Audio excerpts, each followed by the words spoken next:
இறைவா. தென்னாடுடைய சிவனே போற்றி, எந்நாட்டவர்க்கும் இறைவா போற்றி. ஆரூர் அமர்ந்த அரசே போற்றி, சீரார் திருவையாரா போற்றி போற்றி.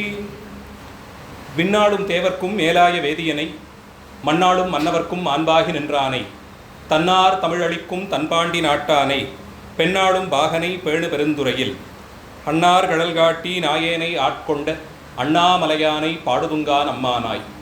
சித்தம் தெளிவீர்கள் அத்தன் ஆரூரை, பத்தி மலர்த்தூவ முத்தியாகுமே. ஓட்டை மாடத்தில் 9 வாசலும், காட்டில் வேவதன் முன்னம் கழலடி, நாட்டி நான்மலர் தூவி வலம் செய்யில், வாட்டம் தீர்த்திடும் வான்மியூர் ஈசனே. நீரூரும் செஞ்சடையாய் நெற்றிக்கண்ணாய், நிலாத்திங்கள் துண்டத்தாய் நின்னை தேடி, ஓர் ஊரும் ஒழியாமே ஒற்றித்து, எங்கும் உலகமெல்லாம் திரிதந்து நின்னை காண்பான். தேரூரும் நெடுவீதி பற்றி நின்று, திருமாலும் நான்முகனும் தேர்ந்தும் காணாது, ஆரூரா ஆரூரா என்கின்றார்கள் அமரர்களிடம் பெருமானே ஆரூராயே. கார்பருவும் கருங்கூந்தல் செவ்வாய் வண்ணகை பச்சை கன்னியொடும், தார்கமழ் பூங்காந்தளந்தோட் குமரனொடும், மணிசிங்காதனத்து மேவி சீர்பரவான் புலவர் நினைந்தன யாவையும் நல்கி சிறப்பின் வைகும், வார்ப்புணல் சூழ்வயல் கமலை தேவர்கள் சிந்தாமணியை மனத்துள் வைப்பான்.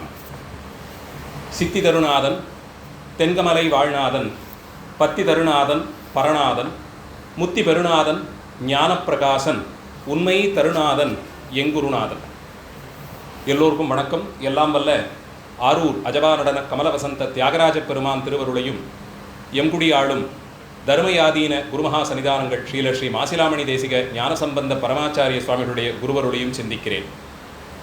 தர்மமிகு சென்னையில் மருந்தீச்சரத்தில் மாதந்தோறும் நடந்து வரும் சிவபோகசார தொடர் சொற்பொழிவிலே சென்ற மாத நிகழ்ச்சியில் 20வது பாடல் நம்முடைய சிந்தனைக்கு விஷயமாயிற்று.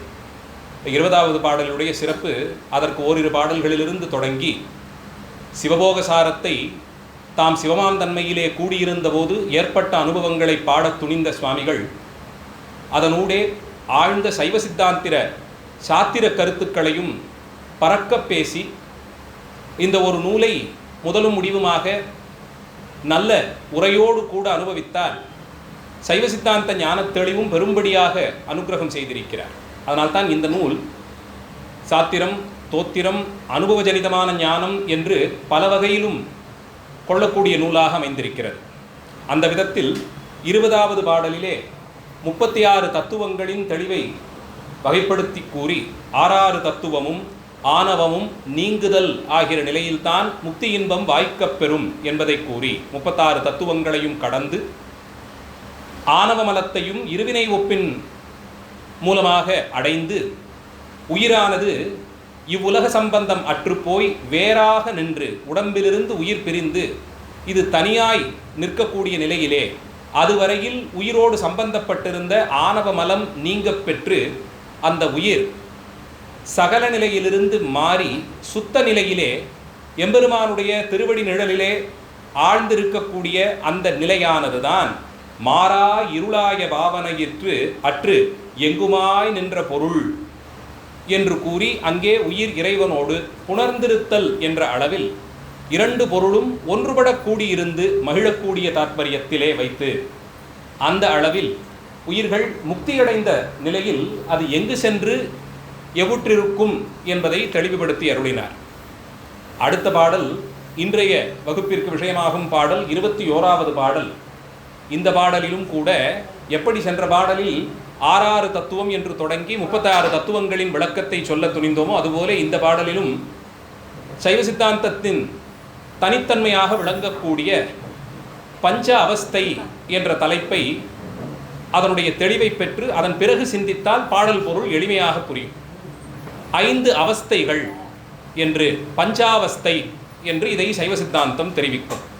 அவஸ்தை என்ற சொல்லை, வடமொழி சொல்லை நாம் பேச்சு வழக்கிலே பயன்படுத்துகிறோம். என்ன அவஸ்தையாய் போய்விட்டது, இவரோடு பெரிய அவஸ்தையாய் விட்டது, இப்படிப்பட்ட ஒரு அவஸ்தையிலே நான் சிக்கிவிட்டேனே, இப்படித்தான் பெரும்பாலும் அந்த சொல்லை நாம் பயன்படுத்துகிறோம். அதற்கு ஏதோ ஒரு விதத்தில் எதிர்மறை பொருள் போலே ஒரு துன்பமடைந்த நிலையிலே எங்கோ சென்று ஏதோ வம்பிலே சிக்கிக்கொண்டால் அது போன்ற இடத்திலே அதை பயன்படுத்தி வருகிறோம். அதனால் அந்த சொல்லுக்குமே பொருள் துன்பப்படும் நிலை என்ற அளவிலே கொள்ளுகிறோம். அப்படி கொள்ளுவதன்று அவஸ்தை என்ற சொல்லுக்கு நேரடியாக பொருளை சிந்தித்தால் நிலை என்று பொருள் கொள்ளலாம். ஆங்கிலத்தில் சொல்ல வேண்டும் என்றால் த ஸ்டேட் ஆஃப் பீயிங். என்ன விதமான குணங்களாலே சூழப்பட்டு இருக்கிறோமோ அந்த நிலைக்கு அவஸ்தை என்று பெயர். அப்படி பார்த்தால் உயிரானது அது இருக்கக்கூடிய காரணத்தாலே இயங்கக்கூடிய தளத்திலே 3 வகையான அவஸ்தையிலே இருக்கும். இது என்னென்னு பார்ப்போம். உயிர் அனாதி பொருள். எப்படி இறைவன் அனாதியோ அதுபோலே உயிர்கள் என்றுமே இருந்து கொண்டு இருப்பன. அது என்றோ ஒரு நாள் பெருமான் படைத்தான் என்ற சொல்லை அப்படியே பொருள் கொண்டு அன்று ஏதோ ஒரு மூலப்பொருளை வைத்து இறைவனே பிரித்து பிரித்து பிரித்து உயிர்களை உண்டு பண்ணினான் என்பது போலே கிடையாது. படைத்தல் என்ற செயலுக்கே நாம் சொல்லும் விளக்கம் வினை கணக்கின்படி அந்த உயிருக்கு தகுதியாக ஒரு உடம்பிலே பொருத்தும்படியாக செய்யும் செயலைத்தான் படைத்தல் என்ற சொல்லாலே அறிகிறோம். அதைத்தான் நான்முக பிரம்மனை நியமித்து எம்பெருமான் செய்யும்படியாக பணித்திருக்கிறார். அந்த படைத்தல் என்ற அளவிலே அந்த செயல். அதற்கு முன்பாகவே உயிரானது இருந்து கொண்டிருக்கிறது. அது ஞான வடிவினராக இருந்தாலும் இறைவனைப் போலே உயிருக்கு வியாபகத்தன்மையே இருந்தாலும் ஆணவத்தாலே சூழப்பட்டிருப்பதால் அந்த உயிர் கேவல நிலை என்று அறியப்படும் ஒரு நிலையிலே இருக்கிறது. நிலை என்று இந்த இடத்திற்கு இன்னும் எளிமையாக புரிந்து கொள்ள வேண்டும் என்றால் அது இயங்கக்கூடிய தளம் என்று வைத்துக் கொள்வோம். உயிர்கள் அதிகபட்சம் 3 வெவ்வேறு தளங்களிலே இயங்கலாம். அதில் முதலில் சொல்லப்படுவதுதான் கேவலம் என்று அறியப்படும் ஸ்தலம். கேவலம் என்றால் அப்படியே இயல்பாக இருக்கும் நிலை. அந்த சொல்லையும் நாம் பேச்சு வழக்கிலே ஒரு கீழ்த்தரமான விஷயத்திற்கெல்லாம் கேவலமாக இருக்கிறது என்று பயன்படுத்தி அது கேவலம் என்று சொன்னாலே அது ஏதோ மட்டமானது, ரகத்திலே தாழ்ந்தது என்ற அளவிலே கொண்டிருக்கிறோம். அப்படி அல்ல.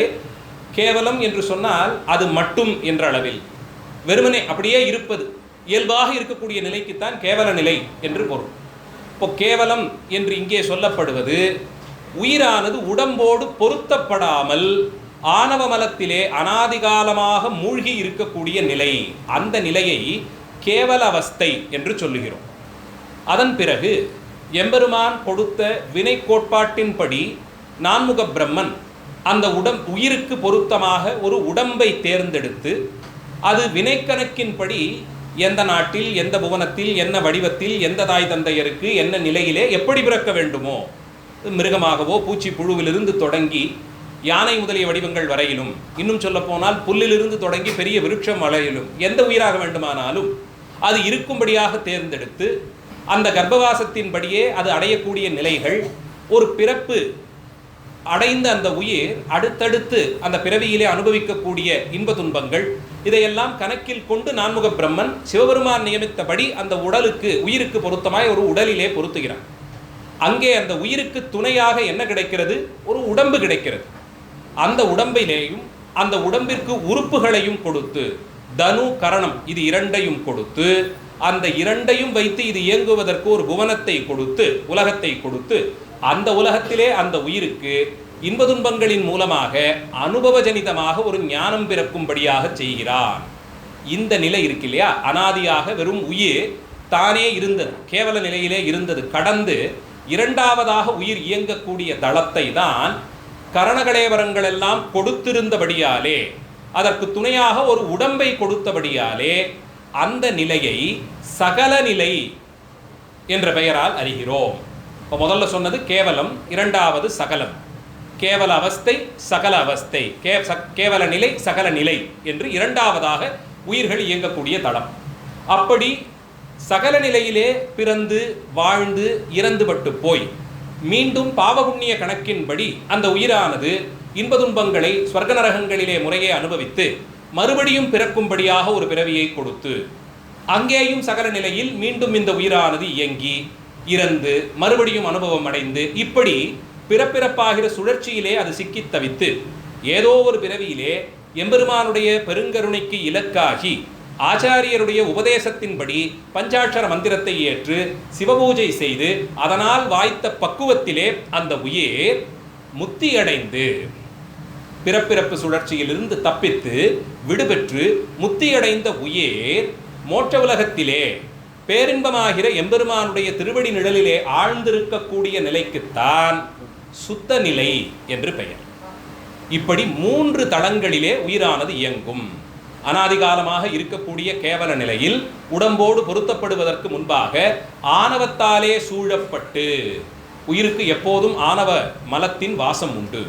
அதைத்தான் சொல்லும்போது செம்பினுள் களிம்பு என்று அதற்கு ஒரு பிரபல உதாரணத்தை சொல்லுகிறோம். செம்பிலிருந்து களிம்பு தனியே சேருவதில்லை, அப்படியே பூக்கிறது. ஒரு பெட்டியிலே எள்ளை அடைத்து வைத்திருந்தால் ஒரு மாதம் காலம் கழித்து திறந்து பார்த்தீங்கன்னா அந்த எள்ளுக்கு நடுவே வண்டு பூத்து இருக்கும். இந்த வண்டு எங்கிருந்து வந்தது? செம்பினுள் களிம்பு போலே தான் இதுவும் அதிலிருந்தே புறப்பட்டு வந்தது. அந்த பாத்திரத்தை நாம் திறந்தே இருக்க மாட்டோம், ஒரு பெட்டியிலே போட்டு வைத்திருப்போம். இல்லை அரிசி மாவு அதை ஒரு பெட்டியிலே போட்டு அடைத்து வைத்திருந்து ஒரு 2 மாதம் கழித்து அதனுள்ளே எதுவும் போயிருக்காது, வெளிவந்திருக்காது. ஆனால் அதிலிருந்தே தான் தோன்றுகிறதே, அதுபோலே தான் உயிரோடு சம்பந்தப்பட்டிருக்கக்கூடிய ஆணவ மலம் அதிலிருந்து விடுபெறுவது என்ற நிலைக்கு உதவ வேண்டி எம்பெருமான் 36 தத்துவங்களால் விளைந்த மாயையை கொடுத்து, அதிலே தனு கரண போனபோகங்களை எல்லாம் கொடுத்து, நமக்கு ஒவ்வொரு பிறவியிலும் அனுபவத்தால் விளைந்த அறிவு அது நம் உயிரை பக்குவப்படுத்தி அடுத்தடுத்த நிலைக்கு நம்மை உயர்த்தி கொண்டு போய் பல பிறவி, எல்லா பிறப்பும் பிறந்திழைத்தேன் என்று சொல்லும்படியாக இழைத்து வீழும் காலத்திலே பல்வேறு ஜன்மாக்களில் செய்த சிவபுண்ணியத்தின் வெளிப்பாடாக ஒரு பிறவியிலே சிவபெருமானுடைய பெருமைகளை அறிந்து கொண்டு திருநீற்றின் சிறப்பை உணர்ந்து ஆச்சாரியர்கள் காட்டிக் கொடுத்தபடி பஞ்சாட்சர உபதேசம் பெற்று அதையும் ஜபம் செய்து சிவபூஜை செய்து அந்த உயிர் இன்பதுன்பங்கள் அற்ற நிலையை, பக்குவ நிலையை அடைந்து அதன் பிறகு முக்தி அடைந்து எம்பெருமானுடைய திருவடிகளை அடைதல் என்று இப்படி 3 அவஸ்தைகள். இந்த 3ஐயும் காரண அவஸ்தை என்று பெயரிடுகிறோம். அது இயங்கக்கூடிய காரணத்தால் பிரிக்கப்படும் அவஸ்தைகள், அதனால் இதற்கு காரண அவஸ்தை என்று பெயர். இப்படி 3 அவஸ்தைகள். இது தவிர காரணம் என்று ஒரு தலைப்பு இருந்துட்டாலே கூடவே இன்னொரு தலைப்பு வந்துடும், காரியம். காரணம்னு ஒன்று வந்துட்டுதுன்னா காரியம் இருக்கும் எப்போதும். அப்போ 3 வகையான காரிய அவஸ்தைகள், காரண அவஸ்தைகள் போலே காரண அவஸ்தைகள் என்று 5 அவஸ்தைகள் சொல்லப்பட்டிருக்கு, 5 நிலைகள் சொல்லப்பட்டிருக்கு. அது என்ன என்றால், இயங்கும் தளங்கள், அதை வைத்து 3ஆக பிரித்தோம். என்னென்ன? கேவலம், சகலம், சுத்தம்னு 3 அவஸ்தைகளாக பிரித்தோம். அது இயங்கக்கூடிய தளத்தை வைத்து, அந்தந்த தளத்திலே உயிருக்கு இருக்கக்கூடிய விழிப்பு தன்மையை வைத்து. ஒரு உயிர் தான் உறங்கிக் கொண்டிருக்கா விழித்து கொண்டிருக்கா என்பதை வைத்து அது செயல்படக்கூடிய திறமையை நாம் உணர்ந்து கொள்கிறோம். மனிதர்கள் அதிகப்படியாக என்னென்ன நிலையிலே இருக்க முடியும்? முழித்து கொண்டிருக்கலாமா? இன்னொரு பக்கத்தில் உறங்கிக் கொண்டிருப்போம். வேற ஏதாவது நிலைகள் உண்டா? சொப்பனம், நனைவிற்கும் உறக்கத்திற்கும் இடைப்பட்டதாக ஒரு சொப்னம், கனவு. வேற ஏதாவது நிலைகள் ஐயா? தியானம். அதுல இந்த 3ல சேராத ஏதாவது தனியா இயங்குறோமா? மயக்க நிலை. உறக்கத்திலேயே அடுத்த நிலைக்கு போவது, அதைத்தான் சைவ சித்தாந்தம் துரியம் என்று வடமொழியிலும் பேருறக்கம் என்று தமிழிலும் அழைக்கிறது. 4 ஆயிடுச்சு. சாக்காடு, சாக்காடு என்று சொல்லக்கூடியது. அதை உயிர் படல் என்ற பெயராலே அழைக்கிறோம். துரியாதீதம், உயிர்ப்பு அடங்கல், துரியாதீதம் என்று வடமொழியிலே சொல்லப்படுகிறது. அப்போ விழித்திருத்தல், ஜாக்கிரது. அடுத்த நிலையிலே கனவு காண்பது, அதாவது முழுசா உறங்கிடலை ஆனால் விழித்து கொண்டும் இல்லை, அதற்கு இடைப்பட்ட ஒரு தளத்திலே இயங்கிக் கொண்டிருக்கிறோம், அதற்கு ஸ்வப்னம் என்று பெயர். 3வது உறக்கம், சுஷுப்தி என்று பெயர். சுழுத்தின்னு தமிழில் சொல்லுவோம், சுஷுப்தி. 4வது உறக்கத்தின் அடுத்த கட்டம். சில நேரத்தில் உறங்கி கொண்டிருக்கும் போது ஓன்னு யாராவது சத்தம் போட்டால் நம்மை மீறி எழுந்து உட்காந்துப்போம். சில காலம் தூங்கிட்டு தான் இருப்போம். பக்கத்தில் ஏதாவது பெரிய பொருளை போட்டு சப்தம் எழுப்பினா கூட ஒரு சுலபத்தில் எழுந்திருக்க மாட்டோம். சப்தத்தை விடுங்க, யாராவது நம்மை அடித்து எழுப்பினால் கூட அசாதாரணமான ஒரு ஆழ்ந்த உறக்கத்தில் இருக்கும்போது தட்டி எழுப்புறதுக்கே கொஞ்சம் சிரமப்படுவாங்க. அந்த உறக்கத்திற்கு பேருறக்கம் என்று பெயர் வைத்து 5வதாக துரியாதீதம், துரியத்தின் அடுத்த நிலை. துரியம்னா பேருறக்கம், துரியத்தின் அடுத்த நிலை துரியாதீதம் என்று சொல்லி உயிர் படங்கள்.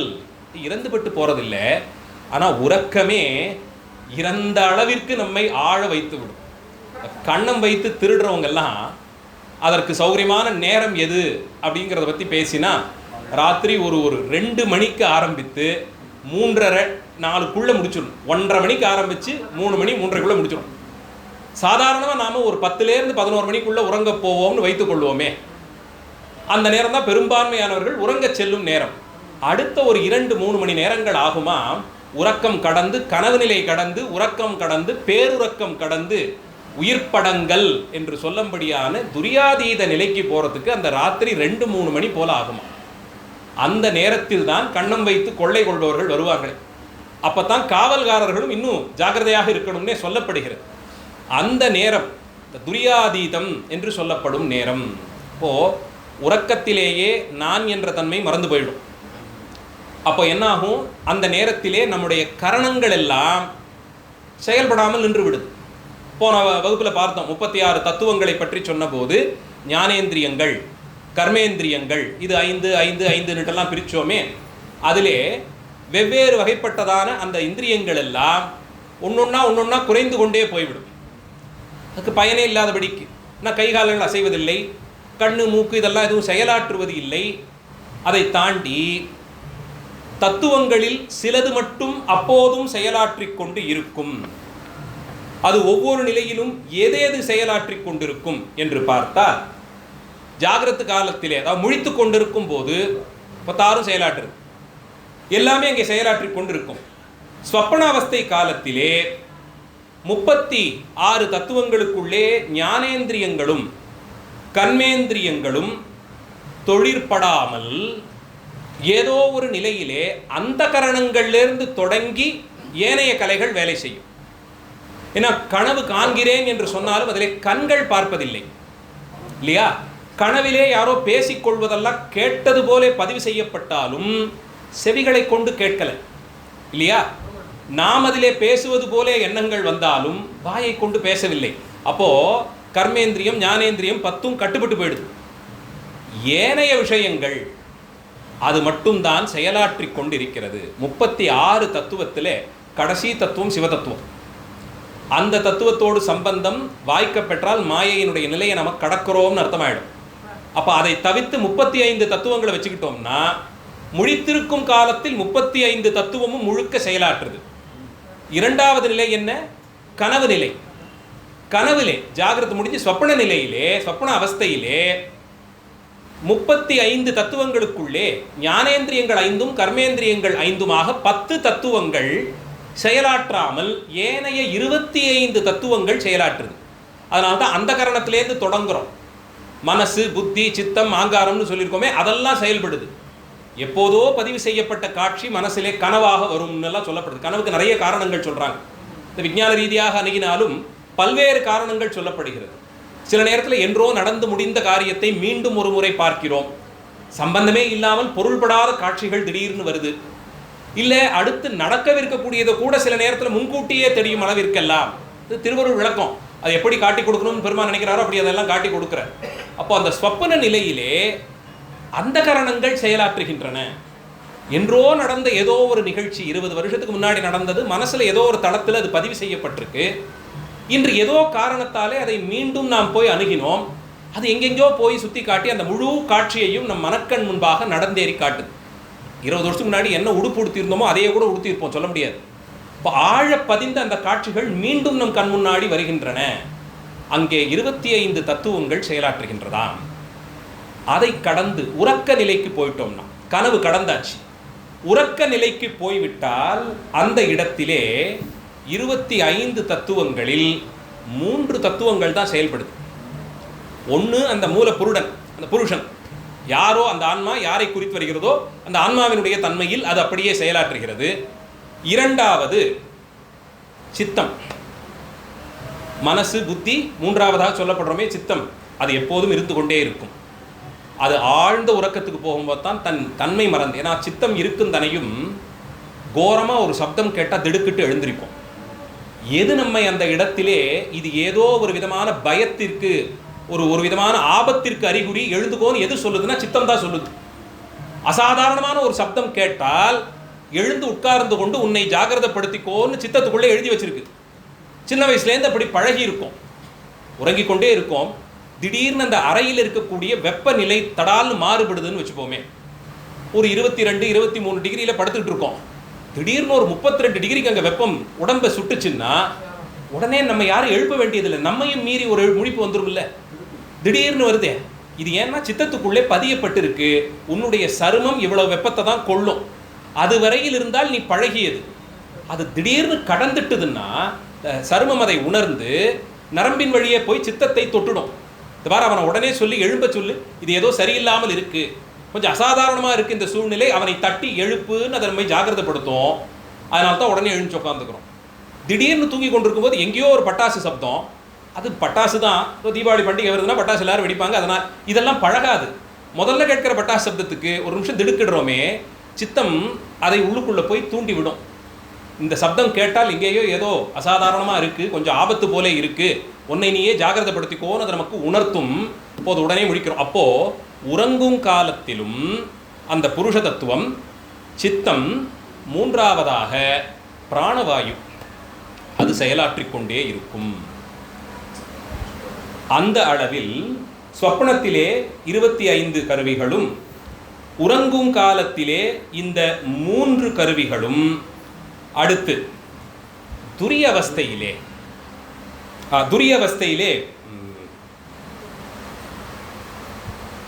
துரியம் பேருறக்கம், உறக்கத்துக்கு மேலே பேருறக்கமாகிற காலத்தில் தான், கீழே என்ன சொன்னோம், தட்டி எழுப்புனா கூட எழுந்திருக்க மாட்டோம். அப்போ சித்தம் கூட அங்கே அடங்கிப்பட்டு போயிடுது, சித்தம் கூட அடங்கிப்பட்டு போகும். அதனால தான் அவ்வளவு அதிர்ச்சியிலே எழுந்திருக்கணுமா வேண்டாமான்னு நமக்கு இன்னும் சித்தம் கூட செயலாற்றல். அதற்கு பேருறக்கம்னு பேர், துரிய நிலை, துரியாவஸ்தைன்னு சொல்லப்படும் நிலை. அதிலே சித்தம் கூட செயலாற்றாது. இப்போ இஞ்சி இருக்கிற 2 என்ன, புருஷனும் பிராணவாயு, இது 2 மட்டும் செயலாற்றும். இது வரைக்கும் துரியம். கடைசி நிலை உயிர் படங்கள் என்று சொல்லப்படும் நிலை. அந்த நிலையிலே ஒரு நொடிப்பொழுதுக்கு அந்த அனுபவம் வாய்க்குமாம். எப்போதும் துடித்து கொண்டே அந்த இருதயத்திற்கு காற்று மாற்றி கொடுத்துட்டே இருந்தது இல்லையா அந்த பிராணவாயு, அது கூட அடப்புக்குமா. ஒரு சில நொடிப்பொழுதுகள் அது அடைபடுமா. நாம் யாரையும் அப்படி கவனிச்சிருக்கிறதுக்கு அவ்வளோ வாய்ப்பு இல்லை. குழந்தைகள் விஷயத்தில் அதை பார்க்கலாம். சில நேரம் நல்லா ஆழ்ந்து உறங்கி கொண்டிருக்கும் குழந்தை பக்கத்தில் இருந்து தாய் பார்த்து கொண்டே இருப்பாள். திடீர்னு ஏதோ ஒரு நொடிப்பொழுது அப்படி ஒரு உடம்பு அப்படி சிலிர்த்து எழுந்திருக்கும். அந்த ஒரு சின்ன நொடிப்பொழுதிற்கு பிராணவாயு நிற்கும். அது மறுபடியும் திடார்னு அந்த பிராணவாயு உள்ளே இழுக்கும் போது புதிதாக சென்ற காற்று அதனால் அது உடம்பு அப்படி சிலுக்க செய்தான். நாம் என்ன நினச்சிக்கிறோம்னா, இதையோ கனவு கண்டது அதனால் குழந்தை அப்படி சிலுத்துக்குச்சின்னு நினைக்கிறோம். ஆழ் உறக்கத்துக்கு போகும்போது தான் இதெல்லாம் நடக்கும். அது ஒரு நொடிப்பொழுது காலத்திற்குத்தான் வரும்.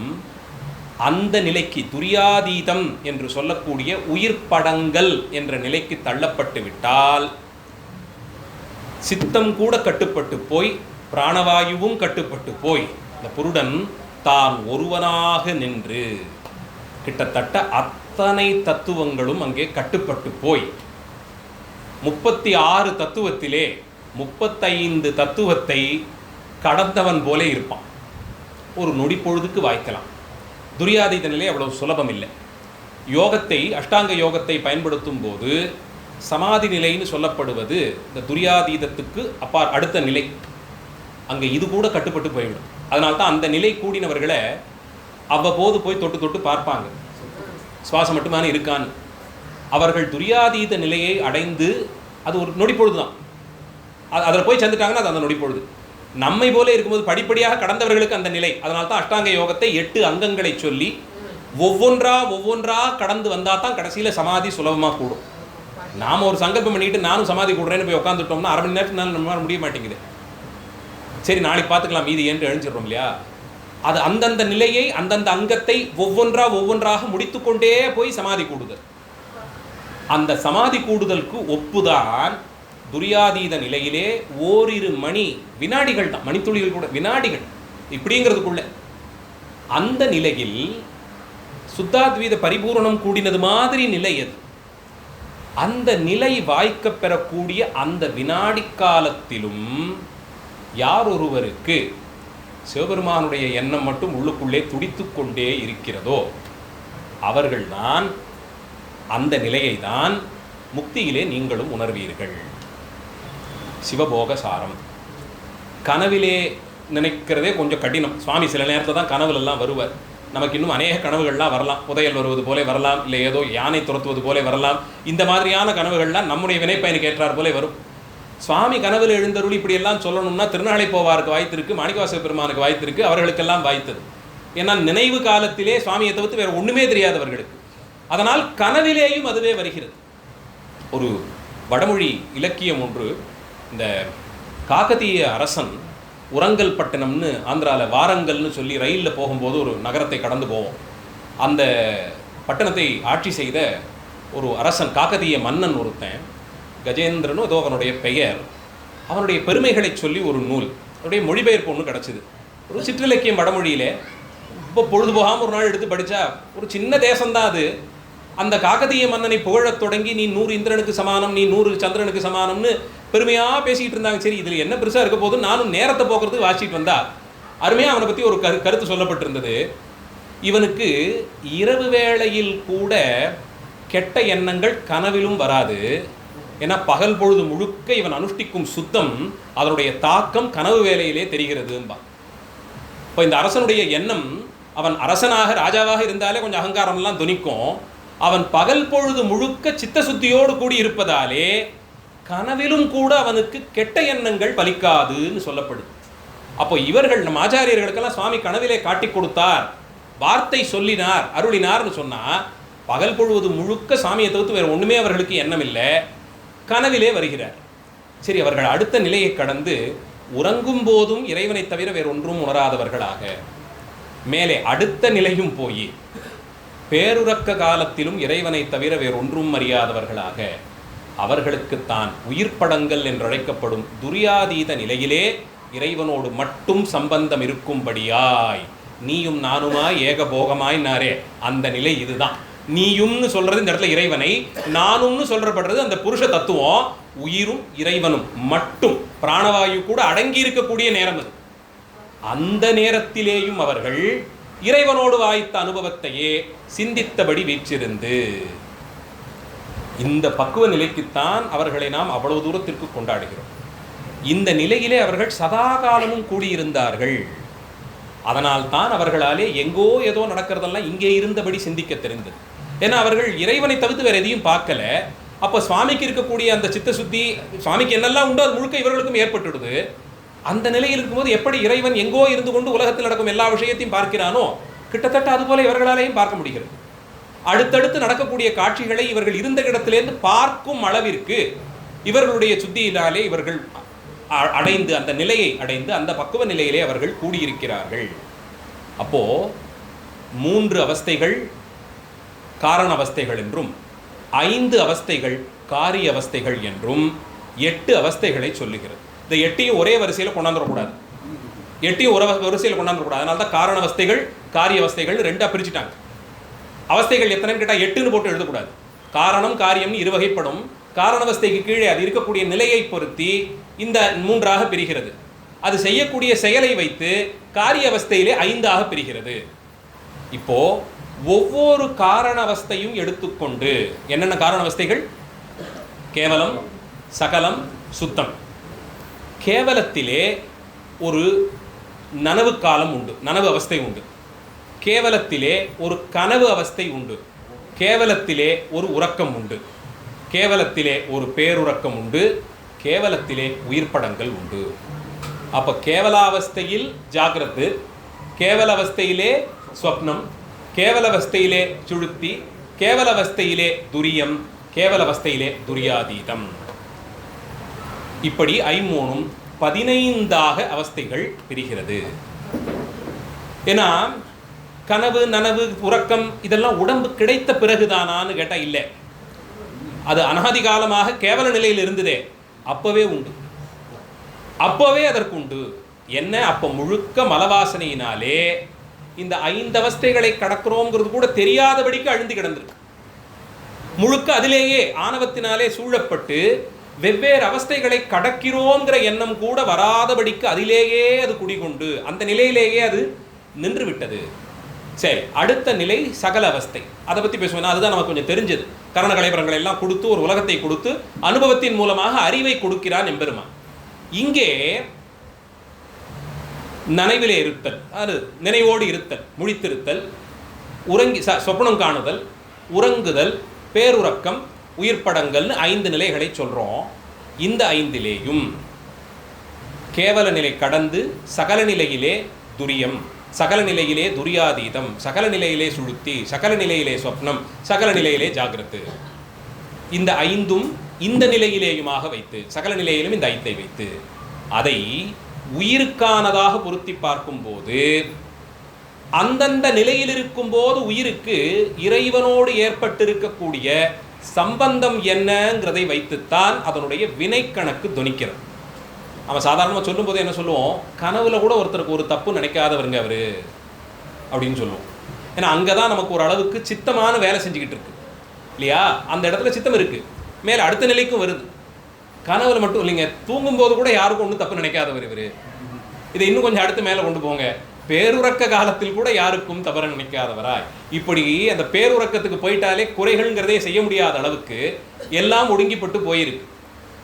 அந்த நிலையிலே, சித்தம் கூட உறங்கி போன நிலையிலே இறைவனை தவித்து வேறொன்றும் அறியாதவர்களாக இவர்கள் இருப்பதாலே இவர்கள் அடைந்திருக்கக்கூடிய சித்த சுத்திக்கு ஈடே கிடையாது. கிட்டத்தட்ட அதுதான் சமாதி நிலை கூடியபடி. அப்படி ஒவ்வொன்றாக அந்த அவஸ்தைகளை சொல்லி, அப்போ காரணவஸ்தைகள், காரியவஸ்தைகள்னு 3ம் 5மாக ஒவ்வொரு நிலையிலும் இந்த 5 அவஸ்தைகளும் உண்டு. கேவலத்திலே உண்டு, சகலத்திலே உண்டு, சுத்த நிலையிலுமாக. இது இப்படி சகல அவஸ்தையிலே அவர் நமக்கு இந்த உடம்பை கொடுத்துருக்கான் இல்லையா, அந்த அவஸ்தையிலே இறைவன் நம்முடைய உடம்பிலே ஆதார சக்கரங்களை காட்டி கொடுத்துருக்கார் இல்லையா? கீழே இருந்து ஆரம்பித்தால் முதுகுத்தண்டினுடைய நுனியில் கிட்ட அங்கே போய் மூலாதாரத்திலிருந்து தொடங்குகிறது. மூலாதாரம், சுவாதிஷ்டானம், மணிபூரகம், அநாகதம், விசுத்தி, ஆக்ஞா சக்கரம் வரையிலுமாக 6 ஆதார சக்கரங்களை காட்டி கொடுத்துருக்கு. அதிலே ஆக்ஞா சக்கரம் என்று சொல்லப்படுவது புருவ மத்தியிலே இருப்பது, லலாடத்தினுடைய இந்த நுனி இந்த இடத்துல இருக்கக்கூடியது. அதனால தான் அந்த இடத்துல திலகம் இட்டு கொள்ளுகிறோம். எதுக்குன்னா அந்த குண்டலினியானது இங்கே கொண்டு போய் சேர்க்கப்படும் வரையிலுமாக இது போன்ற அனுஷ்டானங்களை எல்லாம் நான் வைத்து கொண்டிருப்பேன் என்பதற்காக வேண்டித்தான் அந்த இடத்திலே குங்குமம் விட்டுக்கிறோம். அதையுமே சிவப்பு நிறத்தில் தான் இட சொல்லுது. சந்தனம் இட்டுக்கலாம், ஆனால் அது செஞ்சந்தனமாக இருக்கணும். ஏன்னா அந்த குண்டலினியினுடைய நிறத்தை அது முழுக்க சக்தியால் நிறைக்கப்பட்டிருப்பதாலே, அளவு கடந்த சக்தியாம் குண்டலினி, அது முழுக்க சக்தியாலே இணைக்கப்பட்டிருப்பதனால தான் அது சிவப்பு நிறமாக பார்க்கப்படுகிறது. இதே காரணத்துக்குத்தான் சுவாமியினுடைய சன்னதியிலே திருநீற்றையும் சாமியினுடைய சக்தி தத்துவமாக விளங்கும் அம்பிகை சன்னதியிலே குங்குமத்தையும் கொடுக்கும். சக்தி தத்துவம் அம்பிகை தான். அதனால ஒவ்வொரு நாளும் நெற்றி பொட்டுக்கு இடையிலே அந்த புருவ மத்தியிலே இந்த சிவப்பு சாந்தை இட்டுக்கொள்ளும் போதெல்லாம் என்றோ ஒரு நாள் முயன்று குண்டலினியை கொண்டு வந்து ஆக்ஞா சக்கரத்திலே சேர்ப்பதற்கான முயற்சியிலே ஈடுபடுவேன் என்ற எண்ணத்தோடையே அதை செய்து வருகிறோம். அதனால தான் சிவபூஜை செய்யும் போதும் கூட நாம் சிவோகம் பாவனைக்கு வரும்போது நாம் உட்கார்ந்திருக்கிற ஆசனத்தையே பூஜிப்போம், சிவாசனமாக அதை பாவித்து பூஜிப்போம். சன்னிதானங்கள் கூட சிவபூஜையெல்லாம் முடிச்சுட்டு சித்ராசனத்தில் வந்து அவங்க எழுந்தருளி பதிகங்கள்லாம் பாராயணம் பண்ணணும். பக்கத்தில் இது போல ஒரு திருமுறை கோயில் இருக்கும், பக்கத்தில் அந்த ஆசனம் போட்டு வச்சுருப்பாங்க. அந்த ஆசனத்தில் அவங்க உட்கார்றதுக்கு முன்னாடி அந்த ஆசனத்துக்கு மந்திரம் சொல்லி பூஜை பண்ணுவாங்க, அதை சிவாசனமாக பாவித்து பூஜை பண்ணுவாங்க. ஏன்னா அவங்க உட்கார்ற ஆசனத்துக்கே அவங்களே பூஜை பண்ணுறாங்களேன்னு பார்த்தா அந்த ஆசனம் சிவாசனமாக கருதப்படுகிறது. ஏன்னா இப்போ சிவோகம் பாவனைக்கு நாம் போகிறோம், அதற்காக வேண்டி அந்த சிவபூஜை காலத்திலே நாம் உட்கார்ந்துருக்கிற ஆசனத்துக்கே புஷ்பஞ்சாத்தி பூஜை பண்ணி மந்திரம் சொல்லி ஆசனத்தை வழிபட்டு அதன் மேலே நாம் உட்கார்ந்துருப்போம். அடுத்தது இந்த மூர்த்தி உடம்பை சிவமூர்த்தியாக பாவிக்கணும். அதனால ஹிருதயஸ்தானத்திலே ஒரு சந்தனத்தையும் அதன் மேலே ஒரு வில்வத்தையும் வைத்துக்கொண்டு சிவோகம் பாவனை அடைகிறேன்னு எடுத்துப்போம். மூன்றாவதாக அதே சந்தனத்தை இந்த இடத்திலே சிவபெருமானுக்கே உரித்தான தனிச்சின்னமாகிற நெற்றிக்கண், அந்த நெற்றிக்கண்ணாக இங்கே சந்தனப்பொட்டை வைத்துக்கொண்டு சிவமாம் தன்மையை அடைந்தேன்னு நம்ம சிரசில் ஒரு புஷ்பத்தை வைத்துக்கொண்டு சிவபூஜை செய்கிறோம். ஏன்னா சுவாமியை தவிர அவரை பூஜிக்கும் தகுதி யாருக்கும் கிடையாது. ஏதோ கொஞ்ச காலத்துக்கு நாம சிவோகம் பாவனை எடுத்துக்கிறதுனால அவரை பூஜிக்கும். அப்பா உன்னை பூஜிக்க வேண்டும், அதற்காக வேண்டி நீயாம் தன்மையை அடைய முயற்சிக்கிறேங்கிற எண்ணத்தோடு கூடித்தான். அதனால தான் சிவபூஜை செய்பவர்களை அவ்வளோ உயர்ந்த நிலையிலே வைத்து நாம் மதிக்கிறோம். யாராவது சிவபூஜை பண்ணாங்கன்னா கோயிலில் வரோம், பிரகாரத்தில் யாரோ உட்காந்து சிவபூஜை பண்ணுறாங்கன்னா அவங்களை வணங்குறோம். ஆயுசில் முட்டி மோதி எப்படியாவது ஒரு சிவபூஜை செய்யும் வழக்கத்திற்கு நாமும் வரணும்னு தினம் சுவாமிகிட்ட பிரார்த்தனை பண்ணுறோம். சிவபூஜகர்களுக்கு அவ்வளோ உயர்ந்த ஸ்தானத்தை கொடுத்து வைத்திருந்ததற்கு இதுதான் காரணமே. திருநெல்வேலி பக்கமெல்லாம் தாமிரபரணி கரையிலே கருங்கல்லால் மண்டபங்கள் கட்டப்பட்டிருக்கும். இன்றைக்கும் அந்த மண்டபங்கள் இருக்குது. அதுக்குள்ளேயே பார்த்தீங்கன்னா ஒரு பக்கத்தில் கருங்கல் பலகை போட்டு மேடை போலே போட்டு வைத்திருப்பார்கள். வேற ஒன்றும் இல்லை, காலையில் ஸ்நானத்துக்கு போகும்போதே சிவபூஜையோட தான் போவாங்க. அங்கே போய் குளித்து முடித்து சந்தியாவந்தனம் பண்ணி திருநீரெலாம் இட்டுக்கிட்டு தாமிரபரணிலேருந்து அப்படியே ஜலத்தை எடுத்து அங்கேயே சிவபூஜை செஞ்சு முடிச்சுட்டு சாமியை உள்ளே ஒடிக்கிட்டு தான் வீட்டுக்கே வருவாங்க. காலை பொழுது முழுக்க சிவபூஜையிலே தான் கழியும். அந்தபடிக்கு வாழும் இடத்திலேயே சிவபூஜைக்கு தகுதியாகவே வீட்டை எல்லாம் செய்து வைத்துக் கொண்டார். சுவாமியை முன்னிட்டு தான் முழுக்க வாழ்க்கையே நகர்ந்தது. வீட்டுக்கு யார் தலைவர்னு கேட்டால் இன்றைக்கி வேணால் அட்டையில் யாரோ ஒருத்தரோட பேரை நம்ம போடுறோம். அவர் தினமும் இருக்கிறது இல்லையா தலைவரா? ஏதோ காலத்தில் அவர் போயிட்டாருன்னா அடுத்து போய் அந்த அட்டையை மாற்றிக்கிட்டுல வரும். இப்போ நித்தியமும் யார் தலைவராக இருக்காருன்னா சுவாமி தான். அந்த வீட்டுக்கு அதிபதி யாருன்னா அந்த சன்னதியில் இருக்கக்கூடிய சுவாமி தான். அவரை முன்னிட்டு தான் வீடு எப்போதுமே நகர்ந்தது. அவரை தலைமையிலே வைத்திருந்து நடத்தின வரைக்கும் சௌக்கியமாக இருந்தோம். அவர் இல்லைன்னு நினச்சிக்கிட்டு நம்மை நாமே நிறுத்தி கொண்ட போது தான் அவஸ்தைகள்லாம் வருது. அவரை முன்னிட்டு வீடு நடந்தது. சுவாமிக்கு இது சரிப்படுமா? இப்போ இந்த இடத்துக்கு புறப்பட்டு போகணும், அந்த ஊருக்கு போகணும், சாமியை கூட கூட்டிகிட்டு தான் போயாகணும். அவர் இருக்க தகுதியான இடமா? அங்கே போகிறாலும் அப்படி இருக்கிற இடத்துக்கு நம்ம போகலாம். அவர் போக முடியாதுன்னு ஒரு இடத்த நினச்சோம்னா நாமும் அங்கே போகக்கூடாது. அவர் இருக்கக்கூடாத இடத்துல நமக்கு மட்டும் எப்படி வேலை? இப்படி இறைவனை முன்னிட்டே தான் வாழ்க்கை முறையே நடந்தது. அந்தபடிக்கு இந்த உயிர்கள் இந்த அவஸ்தைகளை கட்டுப்படுத்தி தான் சிவோகம் பாவனையை அடைந்து பேருறக்கம் கடந்து அந்த நிலையிலே சமாதி கூடிய நிலையில் இவைகள் உயிர் படங்கின நிலையிலேயும் சிவனை சிந்தித்திருக்கக்கூடிய சாமியை சிந்தித்திருக்கக்கூடிய நிலைக்கு அந்த தத்துவத்தின்படி 6 ஆதார சக்கரங்களிலே மேலிருந்து ஆரம்பித்து ஆக்ஞா சக்கரத்திலிருந்து கீழே இறக்கி கொண்டு வந்து ஒவ்வொன்றிலும் இந்த அவஸ்தைகள் ஒவ்வொன்றை நிறுத்தினார்கள். 5 அவஸ்தைகளையும் அதிலே நிறுத்தினார்கள். இந்த இடத்திலே இங்கேருந்து தொடங்கும், அது எப்பயுமே நெத்தி போட்டுலேருந்து தொடங்குகிறோம். அந்த இடத்தில் ஆக்ஞா சக்கரம் இருக்குன்னு சொன்னோம். அவிமுக்தம்னு அந்த இடத்துக்கு பெயர்.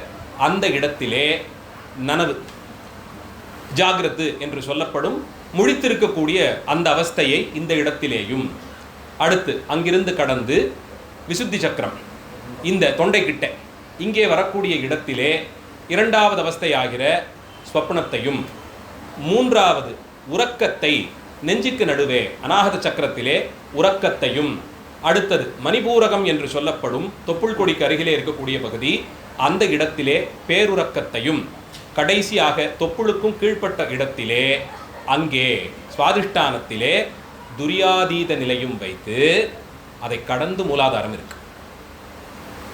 அங்கே தான் கடைசியாக போய் எல்லாம் ஒடுங்குது. நாம் என்ன நினைக்கிறோம், மூலாதாரத்திலேருந்து தொடக்கம்னு சொன்னால் இது உயிரினுடைய இந்த தொடக்கம் இல்லை. குண்டலினியானது புறப்பட்டு அங்கிருந்து ஒவ்வொரு நிலையாக அடைந்து அடைந்து அடைந்து இங்கே போய் சேருது. இதை கடந்து இங்கே கொண்டு போய் நிறுத்தி முக்தி அடைகிறது.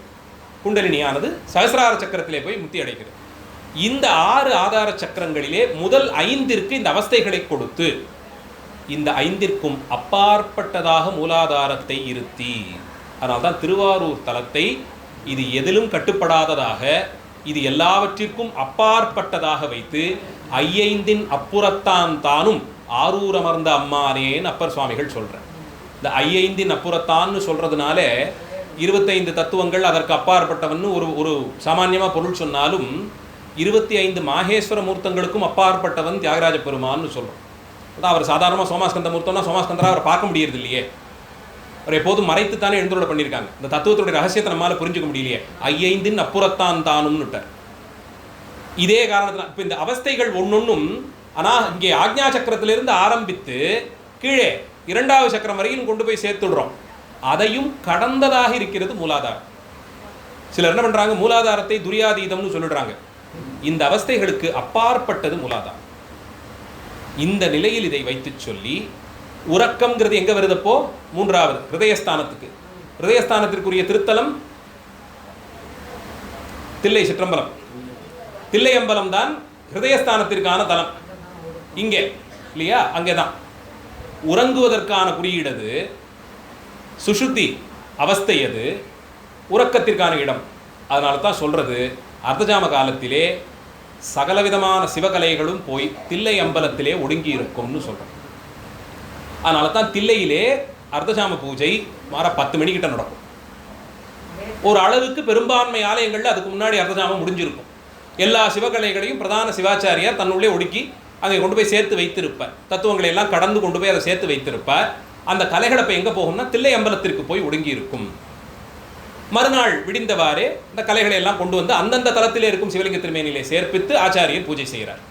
ஏன்னா அது மூன்றாவதாக சொல்லப்படுவது. ரொம்ப பேர் என்ன நினச்சிக்கிறாங்க, எல்லா கோயில் சிவகலைகளும் அங்கே போய் சேர்றதுனாலே திருவாரூர்தும் போய் சேருமான்னு கேட்பவர்கள் உண்டு.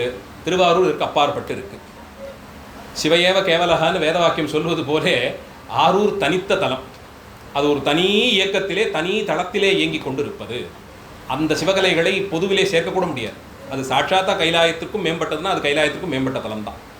அப்படியாக அந்த இடத்தில் மூலாதாரமாக இருப்பதினாலே அவஸ்தைகள் கடந்த நிலையிலே அங்கே எம்பெருமான் இருக்கார். அதனால தான் அங்கே சென்ற ஆச்சாரியர்கள் இந்த எம்பெருமான் என்னை அங்கீகரித்து ஏற்றுக்கொள்வானோன்னு 3 பேரும் ஒரே ஸ்வரத்திலே பாடினார்கள். ஞானசம்பந்த பெருமானும் அப்பர் சுவாமிகளும் சுந்தரமூர்த்தி சுவாமிகளும் 3 பேரும் ஊர் எல்லையை அடைந்த போது ஒரே அனுபவம். 276 பாடல் பெற்ற தலங்களையும் எடுத்து பாருங்கள், எந்த ஒரு திருத்தலத்தில் 3 பேரும் ஒரே ஸ்வரத்தில் பாடியிருக்க மாட்டாங்க. ஒரே அளவில் அனுபவத்தை 3 பேருக்கும் கொடுத்த ஒரே திருத்தலம் இதுதான். இது இந்த அவஸ்தைகளுக்கெல்லாம் அப்பாற்பட்டு இயங்கும் தலம் ஆனபடியால் அந்த எல்லையை அடைந்த போதே ஆச்சாரியர்கள் இந்த எம்பெருமான் என்னையும் ஏன்றுங்கொலோன்னு சொல்லி பாட ஆரம்பிச்சிட்டாங்க. 3 பேரும் பாடியிருக்காங்க, அதே குரல்ல பாடியிருக்கிறார்கள். இப்போ இந்த பஞ்சாவஸ்தைகளுக்கும் அப்பாற்பட்டு இருப்பது. இப்போ பாடலுக்கு போவோம். அப்போ இங்கே இருந்து ஆரம்பிச்சோம்னா நனவு, கனவு, உறக்கம், பேருறக்கம், அதுக்கு கீழே உயிர் படங்கள்னு சொல்லப்படும் 5 அவஸ்தைகள். பாடலை பார்ப்போம். நனவாதி அந்தத்தில் நாடு சுகம் தன்னை கனவாதி அந்தத்தில் கண்டு நனவாதி தோற்றிடும் போது அந்த சுகரூபம் கண்டவர்கள் மாற்றிடுவர் என்றும் மலம். நனவாதி அந்தத்தில், நனவிலேருந்து, ஆதின்னு சொன்னா அதிலிருந்து அடுத்தடுத்துன்னு போட்டுக்கும் இல்லையா, இத்தியாதிங்கிறோம் இல்லையா, அந்தபடிக்கு ஆதின்னு சொன்னா இந்த வரிசையில் அடுத்தடுத்து என்ன இருக்கோ எல்லாத்தையும் சேர்த்துக்கணும். நனவாதி அந்தத்தில்ங்கிறார். அப்போ நனவிலேருந்து, ஜாக்கிரத்திலேருந்து ஆரம்பிச்சு அடுத்தடுத்து என்ன இருக்கு, நனவு, கனவு, உறக்கம், பேருறக்கம், உயிர்ப்படங்கள், ஜாகிரத்து, ஸ்வப்னம், சுசுருத்தி, துரியம், துரியாதீதம்னு 5 நிலைகள். இந்த 5லும் நாடு சுகம் தன்னை, இந்த 5 அவஸ்தைகளிலும், இப்போ இதையே நனவிலேருந்து ஆரம்பிச்சு 5 அவஸ்தைகளை கீழே கொண்டு போறோமா இல்லையா, நனவு, கனவு, முழித்திருத்தல், இப்படி இந்த 5 கீழே போதா, இதற்கு கீழால் அவஸ்தைன்னு பேர். கீழ் நோக்கி கொண்டு போறதுனால இதற்கு கீழால் அவஸ்தைன்னு பேர். இதையே வரிசையை மாற்றி கீழிருந்து துரியாதீதம், துரியம், சுஷுருத்தி, ஸ்வப்னம், ஜாகிரத்து இப்படி கொண்டு போனோம்னா இதற்கு மேலால் அவஸ்தைன்னு பேர். இப்போ இவர் என்ன சுவாமிகள் சொல்றாருன்னா, கீழால் அவஸ்தையை முதல்ல சொல்ற. நனவாதி அந்தத்தில் நாடு சுகம் தன்னை, நனவிலிருந்து ஆரம்பித்து ஒவ்வொரு படியாக ஒவ்வொரு அவஸ்தையாக கடந்து கொண்டே கீழ்நோக்கி அதை இறக்கி இறக்கி இறக்கி ஆழ்ந்த அந்த நிலைக்கு செல்லுந்தனையும், அதை அப்படி கொண்டு போய் அங்கே சிவத்தை இருத்தி அனுபவிக்கக்கூடிய சுகம். நூலுக்கு என்ன பேர் வச்சிருக்காரு, சிவபோக சாரம்னு இருக்கார். சிவபோகத்தினுடைய உச்சம் துரியாதீதத்தில் நம்மையும் சுவாமியை மட்டும் இருத்தி பார்ப்பது. அருணிநாதர் சொன்னது மறுபடியும் இங்கே மேற்கோள் காட்டுறேன், நீயும் நானுமாய் ஏகபோகமாயின்னு. இதுதான் அந்த நீயும் நானுமாய் ஏகபோகமாய் இருத்தல். ஏனைய தத்துவங்கள்லாம் அங்கே செயலிழந்து போய் அந்த புருடன் சொல்லப்படும் அந்த உயிரினுடைய அந்த அந்த முகவரி இறைவன், இந்த 2 பேர் மட்டும் இயங்கக்கூடிய தளம். அந்த நிலையிலே உயிருக்கு கிடைக்கக்கூடிய சுகம் தன்னை நனவாதி அந்தத்தில் நாடு சுகம் தன்னை கனவாதி அந்தத்தில் கண்டு, நனவிலிருந்து தொடங்கி ஒவ்வொன்றாக அடக்கிக் கொண்டே போகக்கூடிய சிவானுபவத்தை, சிவபோகத்தை நனவை கடந்து, நனவில் நினைச்சுக்கிட்டு இருக்கலாம், கனவிலிருந்து காணத் தொடங்கி, நனவிலிருந்து ஆரம்பிச்சு நினைச்சுக்கிட்டு அப்படி ஒவ்வொரு அவஸ்தையாக கடத்தலாம். அது நான் கனவிலிருந்தே கூட சிவத்தை தவிர வேறு ஒன்றும் அறியாததாக, நான் மற்ற அவஸ்தைகளில் நனவிலேருந்து ஆரம்பித்தோம்னா முடிச்சுட்டு இருக்கும்போது சாமியை நினச்சிட்டு இருக்கோம், அடுத்தடுத்துன்னு வரும்போது ஒவ்வொரு நிலையில் அது கடந்து மறந்து விட்டு போகுது. அப்படி அல்லாது கனவிலிருந்து ஆரம்பித்தே இறைவனை தவிர வேறு ஒன்றையும் நினையாதபடிக்கு கனவாதி அந்தத்தில் கண்டு நனவாதி தோற்றிடும் போது அந்த சுகரூபம் கண்டவர்கள் மாற்றிடுவர் என்றும் மலம். கனவிலே நினைவு போலே இறைவனை பார்த்து, உறக்கத்திலே நினைவு போலே இறைவனை பார்த்து, பேருறக்கத்திலே நினைவு போல இறைவனை பார்த்து, ஒவ்வொரு நிலையிலும் உயிர்ப்படங்கள் வரையிலும் நினைவு போலே இறைவனை சிந்தித்திருந்தால், இறைவரை இவனோடு வாய்க்கும் அனுபவத்தை பெற்றிருந்தால், சுகரூபம் கண்டவர்கள் மாற்றிடுவர் என்றும் மலம். ஒன்றும் இல்லைங்க, ரொம்ப எளிமையாக சொல்லணும்னா, துரியாதீத நிலையிலேயும் சிவானுபவம் வாய்க்க பெற்றவர்கள் மலத்தை வென்றவர்கள் ஆகிறார்கள். அவ்வளோதான். எப்போது அந்த மலத்தை வென்றேன்னு கேட்டால் இதுதான் வழி. துரியாதீதத்திலும் சிவானுபவம் மட்டும் வாய்க்க பெற்றவர்கள், பேருறக்கம் கடந்து உயிர்ப்படங்களிலும், இந்த மூச்சு சுவாசம் கூட ஒரு நொடிப்பொழுது நிற்கும்னு சொன்ன பாருங்க, அந்த நிலையிலும் கூட விட்டு பிரியாத சிவத்தை அனுபவித்துக் கொண்டு இருக்கக்கூடியவர்கள் மாற்றிடுவர் என்றும் மலம்.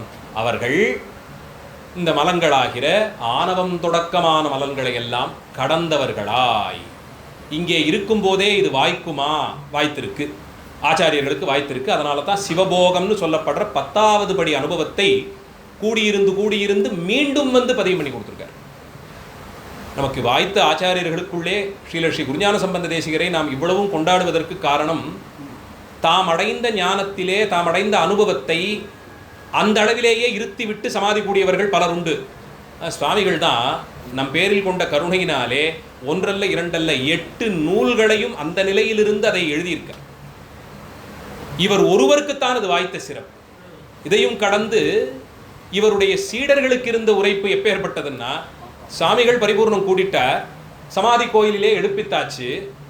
இவர்கள் காலத்திலே எல்லாம் அடுத்து யாருங்கிற சண்டைக்கெல்லாம் அங்கே இடம் இல்லை.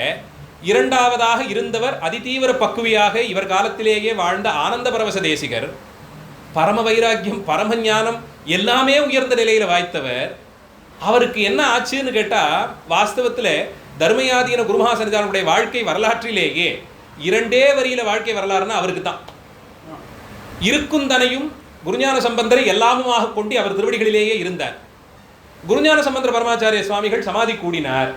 அந்த சமாதிக்கு மேற்கு புறத்திலே எழுந்தருளியபடியே அந்த சமாதி கோயிலின் விமானத்தை தரிசித்துக் கொண்டே இருந்து அப்படியே பரிபூர்ணம் கூட்டிட்டார். இவர் திருப்பணிகள் ஏதாவது செய்தாரா? மடத்திற்கு ஏதாவது சொத்து சேர்த்தாரா? நூல்கள் ஏதாவது செய்தார்? ஒண்ணுமே, வாழ்க்கை வரலாறு கூட கிடையாது. எல்லாம் ஆச்சாரியருடையே சேர்ந்து முடிச்சு விட்டது. இதுதான் வாஸ்தவத்தில் உயர்ந்த முத்திப்பேறு. தான் இன்னதை செய்தார், இதை பண்ணினாருங்கிறதெல்லாம் ஒண்ணுமே இல்லை. சிஷ்ய பாவனையிலே இதைவிட உயர்ந்த நிலை இருக்கவே முடியாது. அப்படியே அங்கேயே கூடிட்டார். இன்னிக்கும் தர்மயாதீனத்தினுடைய குருமூர்த்தங்கள் வளாகத்திலே குருஞான சம்பந்த பரமாச்சாரிய சுவாமிகளுடைய சமாதி கோயில் 100 ஆண்டுகளுக்கும் மேலாக தொடர்ந்து அந்த சிஷ்ய பரம்பரை வந்தபடியாலே அது சிவாலயமாகவே பாவிக்கப்பட்டு சுவாமி சன்னதியாக ஞானபுரீஸ்வரர் என்ற பெயரிலே அந்த சிவலிங்க பிரதிஷ்டையை அம்பிகை ஞானாம்பிகையோடு கூடி நடராஜா, 4 பெருமக்கள், பரிவார ஆலயங்கள் எல்லாம் எடுப்பித்து பிரதோஷம் தொடக்கமாக மாச பக்ஷ வருஷ உற்சவங்கள் எல்லாம் கோலாகலமாக நடந்து வருகிறது. அப்படியே அதற்கு மேற்கு புறத்திலே மேலை குருமூர்த்தம்னு சொல்லுவாங்க, அந்த வளாகத்திலே ஆனந்த பரவச தேசிகருக்கு சமாதி கோயில் எடுப்பிக்கப்பட்டிருக்கு. ஆச்சாரியருடைய சமாதி கோயில் விமானத்தை தரிசித்துக் கொண்டே இருந்து சமாதி கூடினார். சரி, இப்ப இவர் சமாதி கூடிட்டார், 3வது பட்டத்துக்கு யாராவது வரணும். அந்த காலத்தில் அவர்கள்லாம் எனக்கு இதெல்லாம் வேண்டாம்னு ஒதுங்கி ஒதுங்கி நின்றார்கள். யார் ஆச்சாரியர் ஆகிறதுங்கிறதுல சண்டையெல்லாம் கிடையாது, வேண்டாம்னு அவ்வளோ பேரும் ஒதுங்கி ஒதுங்கி நின்றார்கள். ஆனால் இந்த ஞானப்பீடம் தொடர்ந்து நடக்கணும்னு கமலை ஞானப்பிரகாச பரமாச்சாரியர் அனுகிரகம் பண்ணியிருக்கார். இந்த மடத்தை ஸ்தாபித்தவருடைய ஆச்சாரியர் அவர் அனுகிரகம் பண்ணியிருக்கார். மாயூரத்திற்கு ஈசான்யத்தில் இருந்து கொண்டு நீ சித்தாந்தத்தை, சைவ சித்தாந்தத்தை பரிபாலனம் பண்ணி வரணும், ஞான தீட்சை வழங்கி வைத்து உயிர்களை எல்லாம் பரிபாலனம் பண்ணணும்னு சொல்லியிருக்கார். அப்போ இந்த மடத்து சம்பிரதாயம் தொடர்ந்து வரணும். அதனால என்ன பண்றதுன்னு தெரியல. ஆனந்த பரவசர் யாரையும் நியமிக்கல. இப்போ 3வதாக யார் ஆச்சாரியராகுதுன்னு அத்தனை பேரும் ஒதுங்கி கைகட்டி நின்றார்களாம். குருஞான சம்பந்தர் மீண்டும் அந்த சமாதியிலிருந்து வெளிப்பட்டு வந்தார். அவர் வெளிப்பட்டு வந்தார். வெளிப்பட்டு வந்து 3வதாக ஒரு குருமகா சன்னிதானங்களை கண்டடைந்து சச்சிதானந்த தேசிக பரமாச்சாரியர் அவருக்கு திருநாமம் சாத்தி ஆனந்த பரவசன் வழியிலேயே இருக்கணும்னு அவர்களை அனுகிரகம் பண்ணி, இனி வரும் வழியிலே வாழையடி வாழையாக இந்த ஞான பரம்பரை தொடர்ந்து வரட்டும்னு ஆசீர்வாதம் பண்ணி மீண்டும் சமாதி கூடினார்.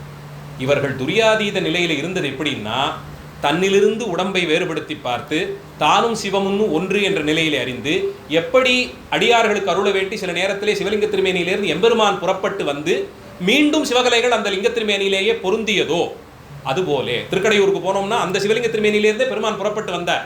காலசம்ஹாரம் பண்ணினார், மார்க்கண்டேயரை ரட்சித்து கொடுத்தார், மீண்டும் அந்த சிவலிங்க திருமேனிலே போய் ஒடுங்கினார். சிவாலயங்களுக்கு போகும்போது ஸ்தலபுராணத்தை தெரிந்து கொண்டு போங்கள்னு சொல்றதுக்கு என்ன காரணம்னா, சாட்சாத்தா இந்த சன்னதியில் இருக்கிற இதே மருந்தீச்சர பெருமான் தான் என்றோ ஒரு நாள் இதிலிருந்து வெளிப்பட்டு வெளியேறி அகத்திய பெருமானுக்கு உபதேசம் பண்ணி வச்சார். இதே எம்பெருமான் தான் என்றோ ஒரு நாள் இங்கே வந்த அந்த பசுமாட்டிற்கு அனுகிரகம் பண்ணியிருக்கார். தானும் பால்வனநாதர காட்சி. இந்த இந்த இந்த புராணத்தை சிந்தித்துக் கொண்டே சன்னதியில் நின்னா நம்முடைய நோக்கம், நம்முடைய செயல்பாடு, அங்கே போய் நாம் நடந்து கொள்ளும் நடத்தை அத்தனையும் மாறிப்போகும். ஐயோ, இந்த இடத்துல சாமி அப்படியே புறப்பட்டு வந்தாருங்க அப்படிங்கிற எண்ணத்திற்காகத்தான் ஸ்தலபுராணத்தை தெரிந்து கொண்டு அந்த இடத்துல நாம போய் நின்று தரிசனம் பண்றதை வலியுறுத்துகிறோம். அப்பேற்பட்ட தலங்களாக இந்த புராண தலங்கள் எல்லாம் இருக்கின்றன. சாட்சாத்தா சாமி இந்த லிங்கத்திலேருந்து புறப்பட்டு வந்தார்னா அது என்ன சாமானிய விஷயமா? அது எல்லா இடத்துலையும் நீக்கமரம் நிறைந்திருக்கார், அத்தனையிலையும் சாமி இருக்கார் இல்லைங்களே. தன்னுடைய சாநித்தியத்தை அடியார்களுக்காக காட்டியே கொடுத்தார் அப்படின்னா எப்பேற்பட்ட இடம் இது? இங்கே சத்தம் போடலாமா? இங்கே வந்து அகங்காரத்தை காண்பிக்கலாமா? இங்கே நான் முன்னாடி போவேன்னு சண்டை போடலாமா? அதுக்கான இடமா அது? 10 நிமிஷம் ஆகும் பின்னாடி போய் நில்லுங்கன்னு சொன்னா சாமி வெளிப்பட்ட இடத்துல ஒரு 10 நிமிஷம் நிக்கிறதுக்கு நமக்கு ஒரு நன்மையை செய்தாரேன்னு சந்தோஷப்பட்டுக்கிட்டு நிக்கணும். இந்த வரிசையில் போனால் 1 மணி நேரம் ஆகும்னா அங்கே போய் சண்டை போட்டு நம்முடைய படாடோபத்தை காட்டி முன்னாடி ஏறி போய் செல்றதுக்கு இல்லை.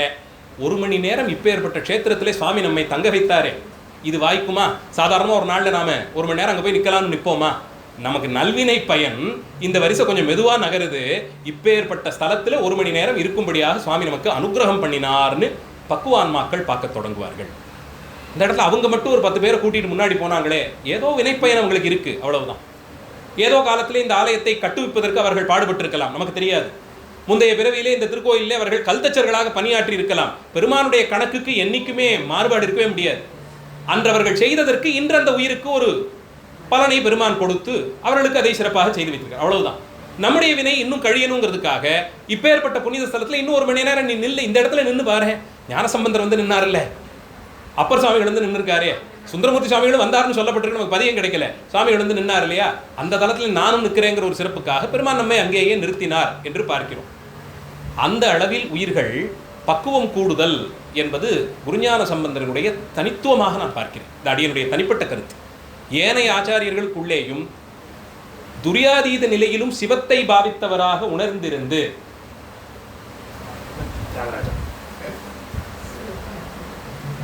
துரியாதீத நிலையிலும் சிவத்தை தவிர மற்றொன்றையும் உணராதவராக அதிலேயே கூடியிருந்து இவர்கள் வாய்த்த சிவானுபவத்தை, சிவ அனுபவத்தை, சிவபோகத்தை அதிலிருந்து மீண்டு வந்து நாம் கிடைத்தேற வேண்டி ஞான நூல்களாகவும் பாடி கொடுத்திருக்கிறார்கள். இவர்களால் மட்டும்தான் அதிலேருந்து மீண்டு வர முடியும். எப்படி சுவாமி அந்த சிவலிங்க திருமேனியிலேருந்து வெளிப்பட்டு வந்து அனுகிரகம் பற்றி அனுகிரகத்தை முடித்துக்கொண்டு திருவிளையாடலை முடித்துக்கொண்டு மீண்டும் அந்த சிவகலையிலே போய் சேர்றார். சுக்கநாத பெருமான் 64 திருவிளையாடலுக்கும் அதிலேருந்து வெளிப்பட்டார்னு சொன்னால் ஒவ்வொரு திருவிளையாடலுக்கும் அதிலேருந்து வெளிவந்தார்னே நம்புகிறோம். அப்படித்தான் திருவிளையாட புராணம் சொல்லி இருக்கு. அந்த திருவிளையாடலை நடத்தி முடித்துக்கொண்டு மீண்டும் போய் சிவகலைகள் அங்கேயே ஒடுங்கி விடுகிறது. எந்த திருவேடம் தரித்து வந்தாரோ அதோடு போய் கர்ப்பகிரகத்திலே அந்த சொக்கலிங்க திருமேனியிலேயே போய் அவர் ஒடுங்குறாருன்னு நம்புகிறோம். அப்போ அதுலேருந்து வெளிப்பட்டு வந்து திருப்பி போகக்கூடிய தன்மை ஆச்சாரியர்களுக்கும் இருந்திருக்கு. அதனால தான் குருஞான சம்பந்த பரமாச்சாரியரை சிவமாகவே பாவித்து சிவபூஜையிலே அந்த சுவாமியினுடைய சமாதி கோயிலை சிவாலயமாகவே பாவித்து வழிபாடு செய்கிறோம். இன்றைக்கும் சிவவேதியர்கள் திருமேனி தீண்டி பூஜிக்கிறார்கள் அந்த சுவாமி. சமாதி கோயில்னு சொன்னால் வாஸ்தவத்தில் சிவவேதியர்கள் அதை பூஜிக்க மாட்டார்கள். சிவவேதியர்களுக்கு இல்லை, அரசர்களுக்கெல்லாம் கூட பள்ளிப்படை கோயில்கள்லாம் கட்டுவதை பற்றி சைவாகமங்கள் கூறுகின்றன. ஆனால் அந்த பள்ளிப்படை கோயில்களில் பூஜை செய்யக்கூடியவர்கள் பாரசைவர்களாக இருக்கலாம், இல்லை சைவ சமயத்தின் வேற பிரிவுகளை சேர்ந்தவர்களாக இருக்கலாம். சிவவேதியர்கள் அது மாதிரி இருக்கக்கூடிய சமாதி கோயிலில் பூஜை பண்ண மாட்டாங்க.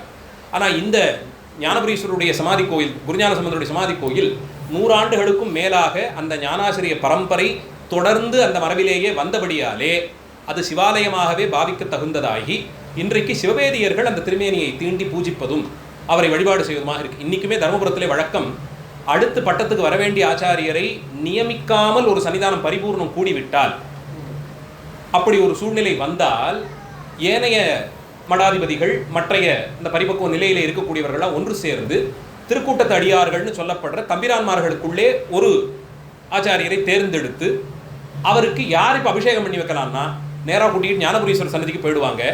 சுவாமியினுடைய கர்ப்பகிரகத்துக்கு பக்கத்தில் வடக்கு பக்கத்தில் கோமுகம் இருக்கும். சுவாமிக்கு அபிஷேகம் பண்ணி அந்த ஜலம் இவர்களுடைய ஜடையிலே போய் விழும்படியாக செய்து அதன் மூலம் குருஞான சம்பந்தரே அவரை நியமித்தாருங்கிற கணக்கில் அவரையே ஆச்சாரியராக நியமிப்பார்கள். தர்மயாதீனத்தில் அவ்வளவு அழகான நிர்வாகங்கள்லாம் நிறைய இருக்கும். ஒவ்வொன்றையும் அணுகி அணுகி போய் கட்ட இருந்து பார்த்தோம்னா அவ்வளவு இனிமையாக இருக்கும். ஒவ்வொரு அசைவிலும் ஒரு சாத்திர பொருளும் சித்தாந்தமும் அதில் கலந்துருக்கும். அந்த அளவிலே இவர்கள் அதிலிருந்து வெளிப்பட்டு வந்து திரும்பியும் போய் சிவத்திலே கலக்கிறார்கள் என்றால், சிவபோகத்திலே முழுக்க மூழ்கி இருந்து சுவாமிகள் அதிலிருந்து வெளிப்பட்டு மறுபடியும் நமக்காக வேண்டி உபதேசம் செய்கிறார். அவ்வளவு உயர்ந்த நூல் இது. அந்த துரியாதீத நிலையிலேயும் சிவத்திலே கலந்திருந்த தன்மையோடு கூடியவர்கள்தான் மாற்றிடுவர் என்றும் மலம்னு சுவாமிகள் போதிக்கிறார். அந்த நிலையிலே பெருமானை தவித்து வேறொன்றும் அறியாதவர்களாக பேருறக்கம் கடந்து உயிர்ப்படங்களிலே இறைவனையிடையே கலந்திருக்கக்கூடியவராய் சிவசிந்தனையிலே மூழ்கி இருப்பவர்களானவர்கள் மலத்தன்மையை மாற்றி, இதை சொல்லும்போது மாற்றிடுவர் என்றும் மலம்னு சொல்லியிருக்கார். யாருக்கு மாற்றிடுவார்கள்? அவர்களுடைய நிலை மட்டுமா அண்ணா? அவர்களை வேண்டி இருப்பவர்களுக்கும் மாற்றுவார்கள்.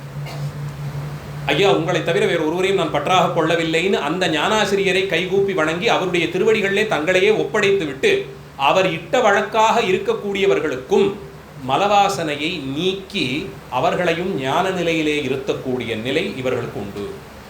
மல சம்பந்தத்தை கட்டறுக்கக்கூடியவர் ஒரே ஒருத்தர் தான், பெருமான் தான். அவர் ஒருத்தரால் மட்டும்தான் முடியும். ஆனால் குருஞான சம்பந்தர் என்ன சொல்றார்?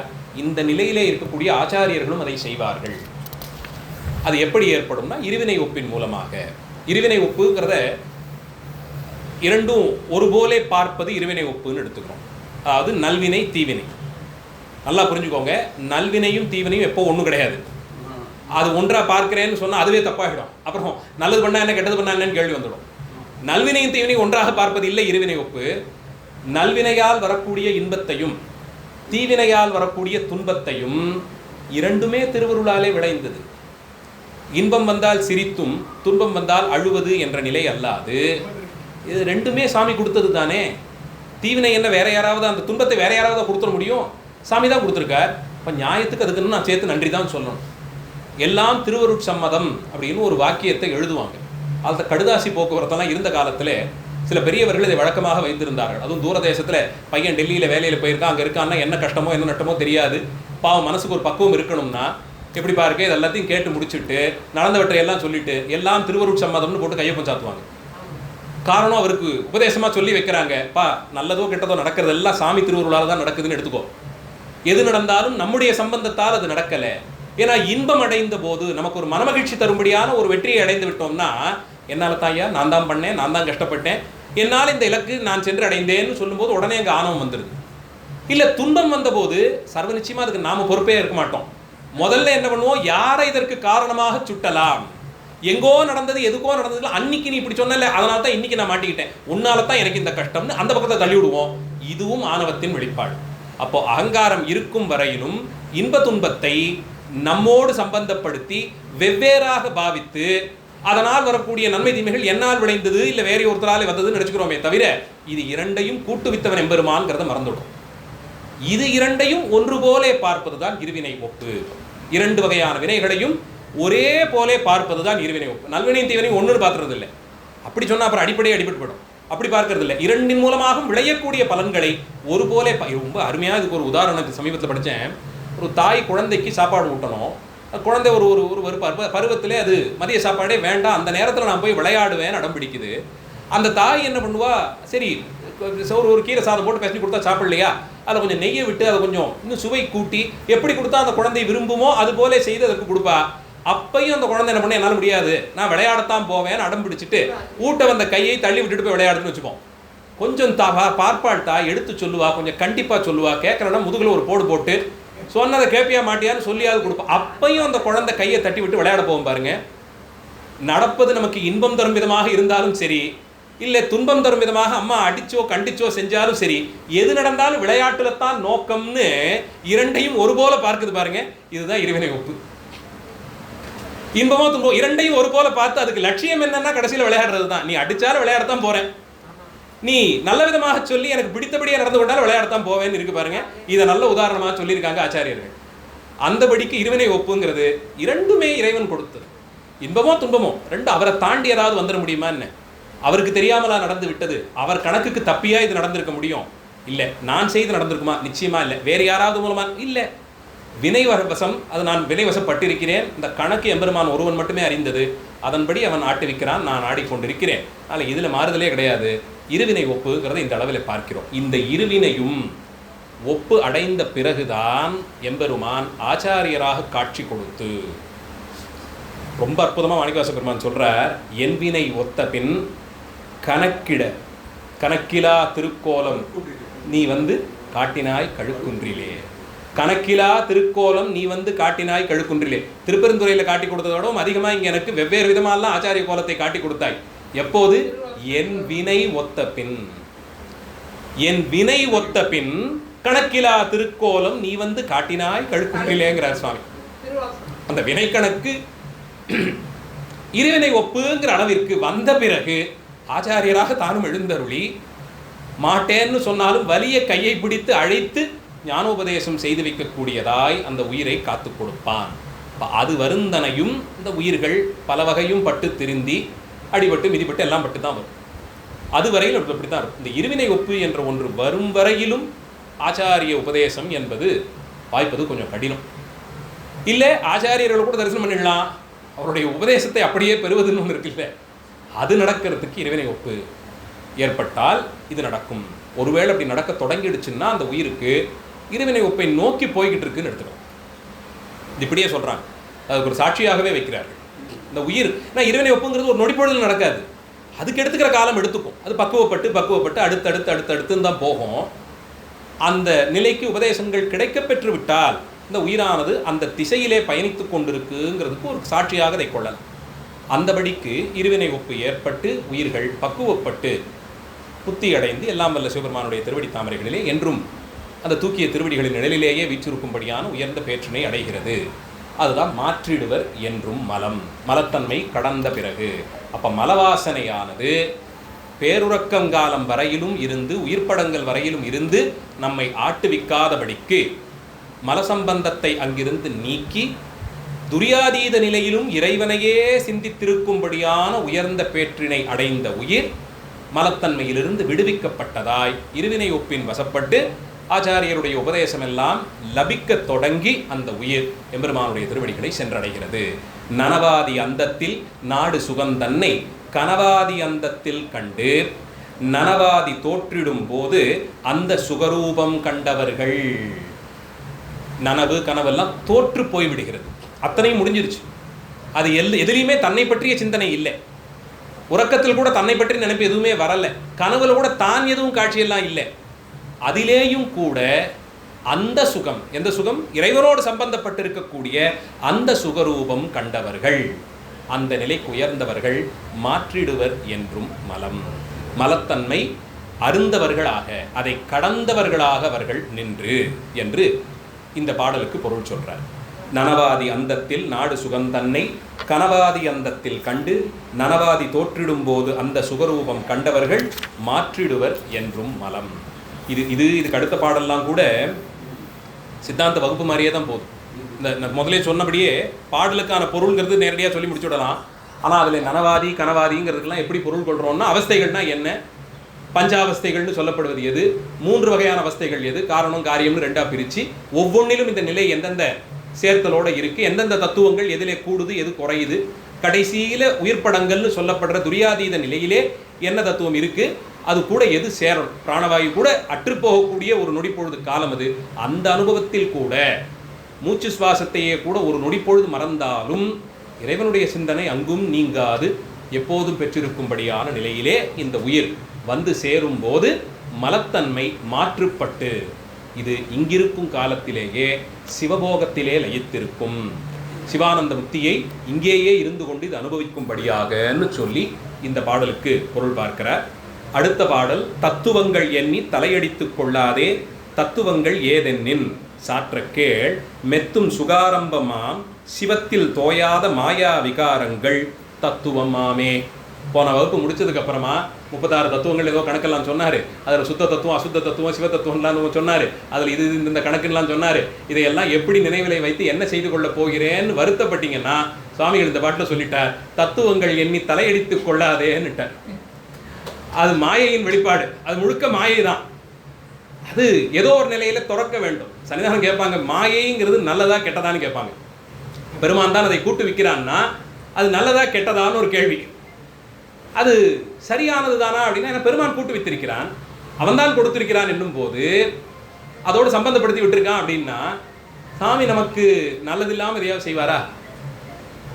சரி, அப்போ அது நல்லதுன்னு எடுத்துக்கிட்டோம்னா முக்திக்கு போகும்போது அது ஏன் கூட வரலை? நல்ல விஷயம் தானே, கூட வந்துட்டு போட்டுமே. அதையே முள்ளை முள்ளால் எடுப்பது போலே அதை வைத்தே அதை நீக்கி அதை கடந்துத்தான் போகணும்னு ஏன் சொல்கிறோம்? அது கடக்கப்பட வேண்டியது தான்.